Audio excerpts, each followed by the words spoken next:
Hey Fuzzy Goat family, Melissa here in Thomasville, Georgia. Happy Tuesday. Hope you're having a good week so far. I had a very busy weekend. I have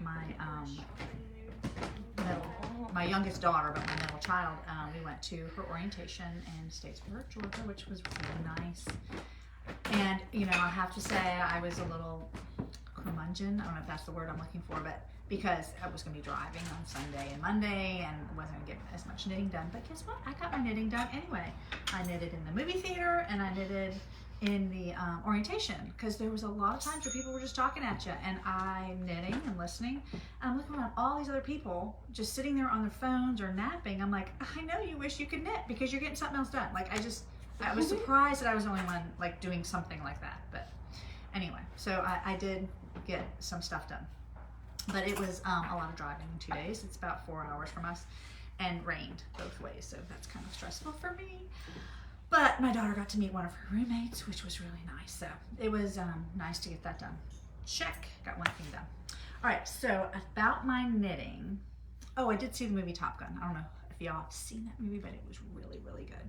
And I did knit in the movie theater. I think I told you that. So let's see. Project. So I got my Rocket Tee on. Finished this. This is in a copper corgi yarn. Teal Me, I think it's called. I really like the, if you can see the raglan sleeve there, and it goes down the side. So it's very open and breezy, and it's on the back. So it's really kind of cool. So I would probably do another one of these, maybe in a stripe, thinking maybe in a mohair or something. I think the pattern actually suggests that, like doing stripe mohair. Maybe, I don't know. But I would suggest this sweater if you haven't done it. All right, so I got this sweater done. That was awesome. I didn't get to work on, which I was kind of bummed, the Hardigan sweater, because it's this one, the geometric one, fun chart. I mean, it just because I felt like I had to, even though it's a repeat, you do kind of have to eyeball the pattern, and in the situations where I was knitting this weekend, it just wasn't conducive. So I am looking forward to probably picking this back up tonight. I'm going to show you where I am again. I have stoppers on here. So here we go. I think I showed it last week, but you can see the pattern developing, which is really cool. And I'm going to show you the chart, which I have lost my tape on the chart. I just threw it on there. I think I can figure it out, but I'm halfway through it, somewhere up here, and you can just see how the pattern develops. I just think it's cool. And this is using Spud and Chloe Fine. We did have some of this out, it might be gone. It's very nice to knit with. So Spud and Chloe Fine, this is called, oh yeah, I'm dropping stitches, Ballerina. I believe I have my stoppers on the wrong project, or I need to get some new ones. Okay, here we go. Put this away. And I haven't picked up my sister's scarf either. So that was Hardigan. I don't know if I have my sister's pattern with me, but it's a great, I took this when we went on market. So it's a really fun pattern to do, but again, something that you kind of have to look at a lot. So, oh my gosh, wine corks make great stoppers. Why didn't I think of that? I use them on my cabinets and stuff. Yes, that is awesome. Oh my gosh, and that's like a oh moment. I might have to do that. But anyway, so this is the scarf for my sister. Let's see if I have the pattern. Lord, y'all, I don't know if I've got the pattern. Yes, I do. This one is called, and it comes, oh, here we go. Caladium Scarf or Stole, so there's different sizes. I'm making her the scarf. Let's see if I got a pattern. There it is. Yeah, so you can make it different sizes. Very fun to do. I just have to sit down and do it. All right. So we'll leave that there. Put this back in the bag. The other one that I kind of worked on a lot because it was just knitting and round was the V-neck boxy. I was kind of, it has, if you can see on the sleeves here, it's got a little, some garter rows all along the shoulders. But you can see, let me show you. Here's where my stoppers are. My little llamas.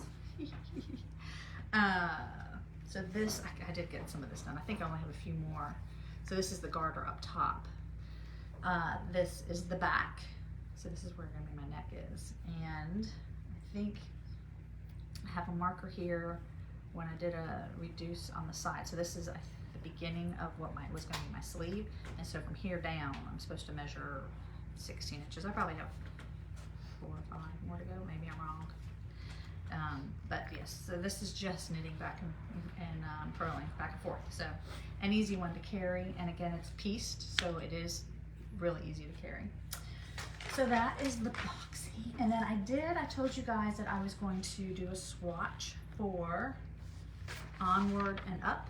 I know that's backwards. Onward and Up. It's a sport pattern, but I'm going to try to do it in fingering. I don't know, it's kind of scary, but I did my gauge swatch, and the pattern is, like I said, in sport, and I think she calls for a 7 for the main part of the sweater. I ended up settling on a 6 for fingering, which is pretty big, but that's where I got my gauge. So this is actually the front of the sweater, but look at this cute little ribbing it's got there. It's kind of cool. And then we've got a little eyelet there, decoration, and then every so often we've got a garter. Can you see it? Yeah, you can see it. And I'm getting ready to, I think I have like maybe 5 or 6 more rows to go.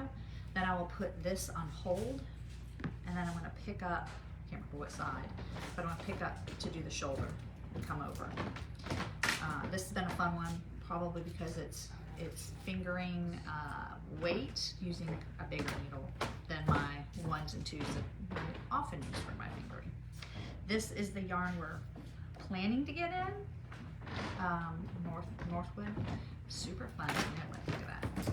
So yes, I'm trying to get that done. And I think that's all that I worked on. I mean, I have a couple that I want to get started, and I just realized we don't have the mic on. Hope you guys can hear me okay. So yeah, I have the baby blanket that I want to cast on, and I don't think I'll do a gauge swatch on that. I think I'll just pick that up. But again, that was something that it's a new concept because you start in the middle and you're going around, so that was something I didn't want to travel with. But I did want to show you, we've got these little, the Fino is a fingering weight yarn, and they're minis. I think it just started raining. Minis, and so they're each probably, well, together I think it's like 400 yards. Okay, so I'm like, I just had to. I just love these colors. Of course, these two, right? Yeah, look at that. And it, oh my gosh, they're so soft, and it has some silk in it. And I felt a finished product, and thought I would do something with these. I'm not sure what, but I do have this pattern. I just got to figure out what would be my main color, but I thought I could do some stripes. But this pattern is pretty flexible, I think, as far as when you stripe it and how many stripes. This is, yeah, I think I can have some fun with that, with these colors. I just would have to find a base. But so this colorway, which one is this that I got? The Willia. Okay, that's this colorway. I do kind of have a thing with greens right now, I guess. And then we have another colorway. Phoebe? No. Phoebe. Sorry. Phoebe. Oh, see, they're just got a little bit going on in them. Phoebe, and then this other one too here is called Bernadette. Yes. Look at that. This is one. So anyway, like I said, I think the total yardage we're saying is a whole skein of theirs, which I think has more than 400 yards on it. So you do some fun things with this, and it's just so soft. So I think that's all I have. I have to get going on some of these projects. Somebody was saying, you know, having multiple projects is good, but then there's a long period of time where you're not getting anything done because you have so many projects, and then there's a period of time where you're finishing projects one after another because you have so many projects going on. So I'm kind of in a rut right now because I want to get some more projects done or get further along in them. So I'm trying to think, is there anything else? We've gotten some you guys texting and calling, and so we can help you with some projects. We're super excited about having James Watts with us on Saturday, and a lot of you have already reserved a spot. It is free, but we do ask that you go on either our website. I think you can go on Facebook too, but fuzzygoatyarns.com, and just reserve a spot so we have an idea of the number of people. He was by today. It was really cool. He was looking at his, I'm looking at his stack of patterns here, and he was picking out yarns that he's going to suggest to use with it. And so yeah, we're really excited. So look forward to seeing you guys Saturday, if not before then. And my husband says I need new projects. I'm on it. And that's not a problem. Okay, you guys have a great rest of your week. I know we're getting a lot of rain. I hope wherever you are, you're having a good summer, not too hot. And I will look forward to catching up with you guys next week. All right, take care. The dragon taxidermy. Those are like the